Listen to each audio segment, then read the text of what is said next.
Isang individual ang naaresto sa isinagawang bypass operation nitong Hulyo 25 taong kasalukuyan ng pinagsanib na puwersa ng mga operatiba ng City Intelligence Unit, City Police Drug Enforcement Unit bilang lead unit kasama ang mga tauhan ng Naga City Police Station 3 sa koordinasyon ng Philippine Drug Enforcement Agency Regional Office 5 sa Barangay Bagong Bayan Sur, Naga City. Kinilala ang naarestong suspect na isang lalaki, 43 anyos, walang asawa, may trabaho at residente ng Barangay Dayangdang, Naga City. Nakumpiska mula sa suspect ang 19 na heat-sealed transparent plastic sachet na naglalaman ng hinihinalang shabu na may kabuang timbang na humigit kumulang 100 gramo at may tinatayang standard drug price na 680,000 pesos at isang cellular phone. Ang naarestong suspect at ang mga nakumpiskang ebidensya ay nasa kustodiya ng Naga City Police Station 3 para sa kaukulang dokumentasyon at tamang disposisyon.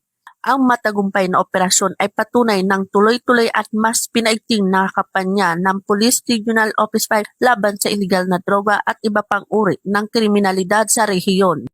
Mula dito sa Police Regional Office 5, ako ang inyong PNN Correspondent, Police Corporal Doxy Charis Casasos, nagbabalita para sa Police News Network.